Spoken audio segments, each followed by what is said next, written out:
E nenhum outro povo tem um Deus que os defende, que os liberta, que os conduz. Nenhum outro Deus faz isso. Não tem nenhum outro Deus que fala pessoalmente com o seu povo como o Deus verdadeiro. Tópico 2, idolatria do Egito. Os antigos egípcios empregavam o termo Taneteru, terra dos deuses, para o seu país.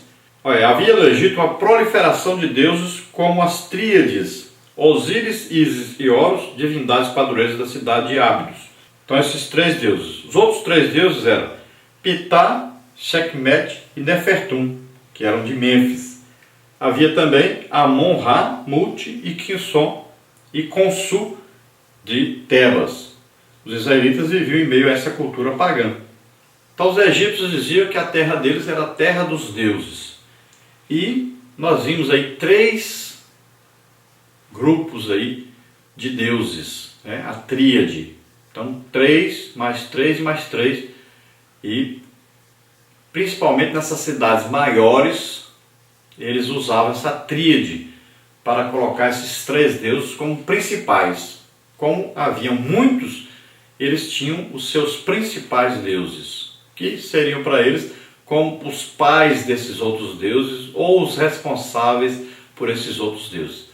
Então no Egito haviam muitos deuses, como você vê aí na figura que nós colocamos aí. São vários deuses com vários nomes, cada um com a sua responsabilidade para com o povo, dentro, por exemplo, da agricultura, ou do sexo, ou da parte financeira.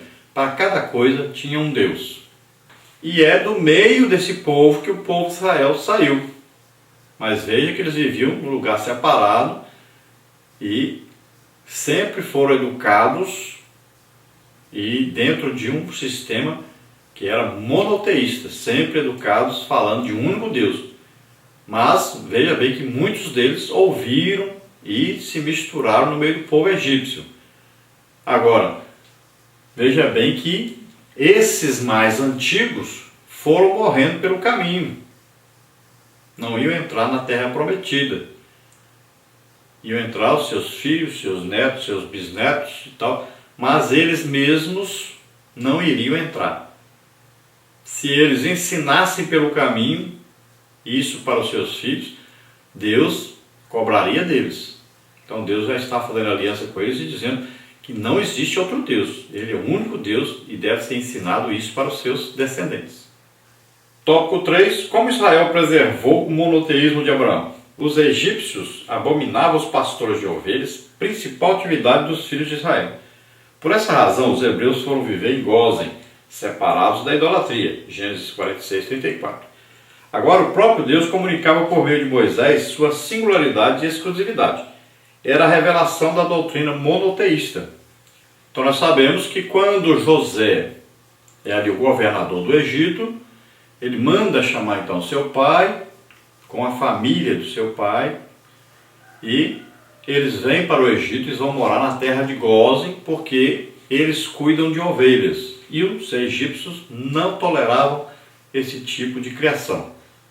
Então eles vão morar na terra de Gósen, e ali nessa terra eles prosperam muito, crescem muito. Já eram agora quase 3 milhões de pessoas quando eles são libertos. Então veja bem que esse povo grande, numeroso, foi cuidado ali separadamente no Egito. Eles não viviam junto com os outros egípcios. Então eles puderam falar sempre de Deus para os seus filhos, puderam sempre ensinar sobre o Deus verdadeiro, sobre o Deus que tinha aliança com Abraão, com Isaac, com Jacó. Jacó, quando chegou então com seu povo, ele já ensinava antes e ele passou a ensinar esse povo. Então esse povo foi criado no sistema monoteísta, como se existisse somente um Deus. E na certa, eles viviam separadamente e criticavam aquele povo por tantos deuses que eles tinham, por não conhecer o Deus verdadeiro.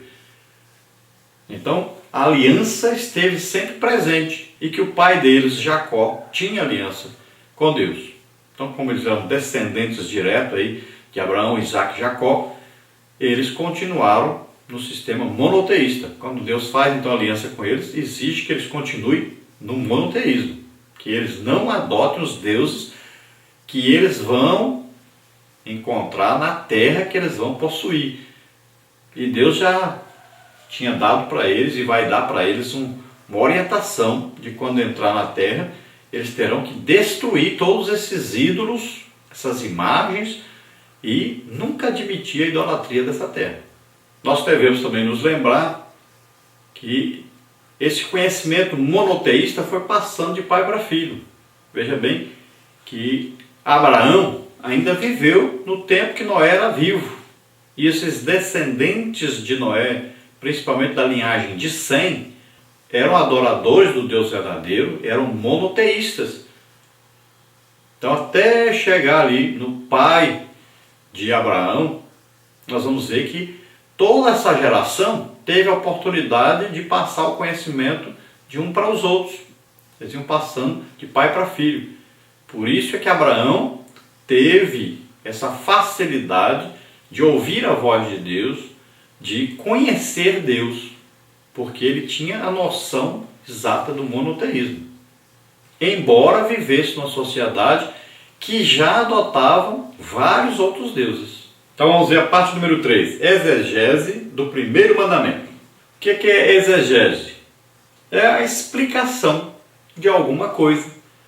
E dentro dessa explicação você vai usar o quê? Algumas interpretações, alguns estudos. E isso aí é chamado o quê? Hermenêutica.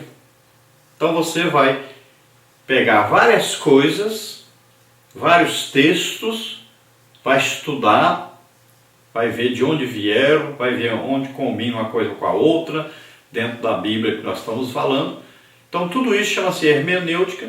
E a exegese o que é? Você vai analisar agora o resultado da sua pesquisa, para você aprender exatamente sobre esse estudo, e aí você vai transmitir isso, vai explicar. Então a exegese é exatamente explicar esse conjunto de informações que você procurou, que você buscou, que você estudou, que você pesquisou.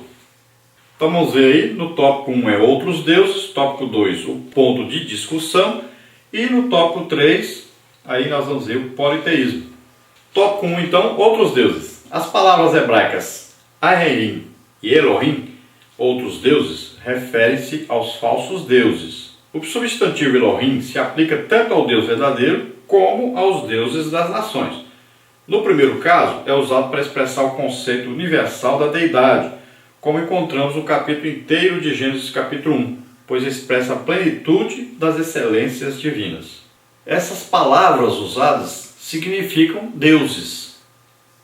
Então, como Deus se apresenta no plural, façamos o homem a nossa imagem e semelhança.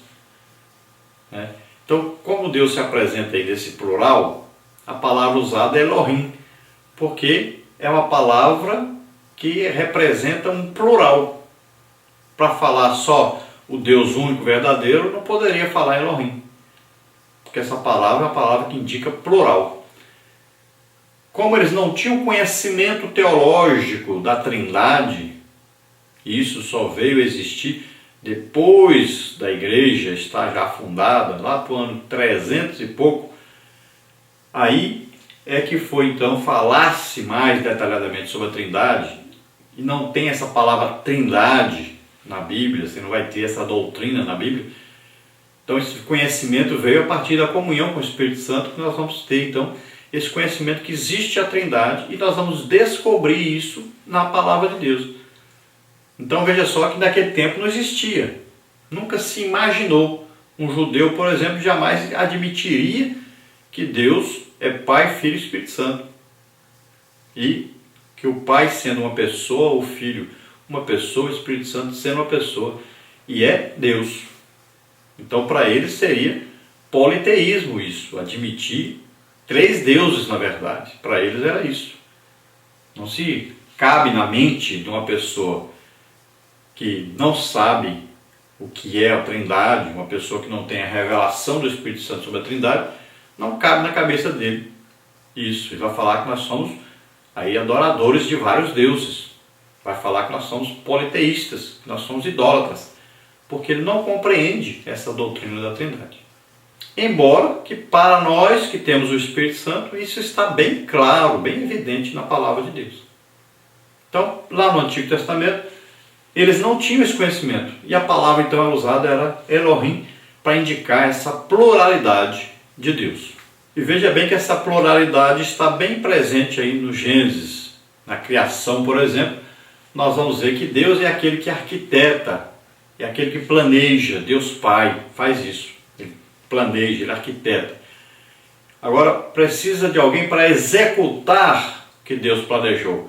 É onde entra Jesus. Ele é o verbo da vida, ele é a ação, como está em João.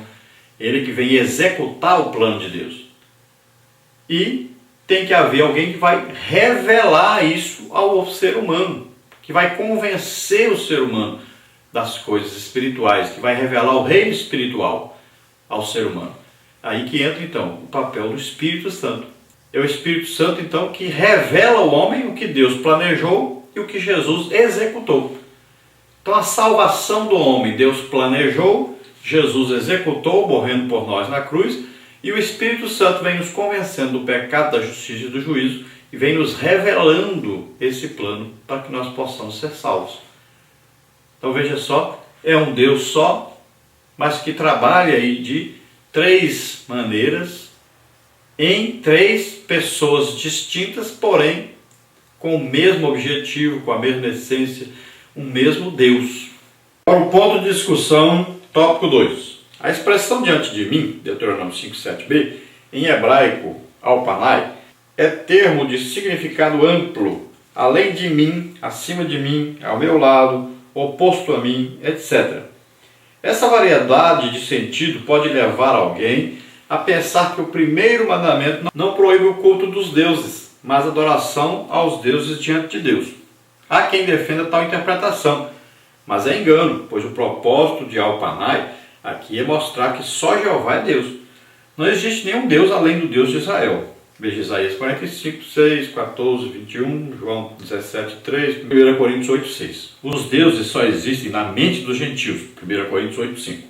Não são reais, Gálatas 4, 8. Os ídolos que os pagãos adoram são os próprios demônios, 1 Coríntios 10, 19 a 21. Então quando Deus diz não há Deus fora de mim, ou não adorar outros deuses, se ele está proibindo adorar outros deuses, então alguns entendidos aí, entre aspas, vão dizer o quê? Se Deus está dizendo para não adorar outros deuses, é porque existem outros deuses. Mas na verdade não é isso que Deus está ensinando. Deus está dizendo para eles não começarem a admitirem outros deuses em seus pensamentos, como os povos que eles vão agora conhecer. Porque esse povo vive na imaginação, eles estão em pecado, não conhecem o verdadeiro Deus, e na imaginação deles existem vários deuses. Então Deus não admitirá a concorrência, não admitirá que eles também nos seus pensamentos admitam haver outros deuses. É isso que Deus está dizendo. Deus está exigindo deles fidelidade total e que eles não entrem em pecado, porque senão eles também vão acabar tendo essa imaginação terrível que as pessoas têm, que na verdade provém do pecado. Então a admissão de outros deuses é resultado do pecado no homem. E quando o homem admite outros deuses, é porque ele já está debaixo do engano de Satanás. E ele começa a adorar a demônios, na verdade. Nós podemos ver hoje, por exemplo, um canal de TV aí famoso no Brasil, o mais famoso do Brasil, que nós estamos vendo um ensino do espiritismo. E pessoas que estão transgredindo exatamente a palavra de Deus, uma coisa tremenda. Está ensinando aí a admitir a existência de outros deuses, está ensinando aí a admitir que as pessoas morrem e voltam, está aí transgredindo. Olha bem, Deuteronômio 18, Deus diz assim: não haverá entre ti quem consulte a mortos. Está bem claro aí. É uma coisa tremenda que nós estamos vendo hoje acontecendo aí no Brasil. O ensino, né? O evangelho maligno que está sendo transmitido por um canal de televisão, o principal canal de televisão no Brasil, ensinando coisa errada. E tem muito crente assistindo e já está até admitindo a existência dessas coisas. Então o diabo vai acostumando as pessoas devagarinho com o pecado. Então,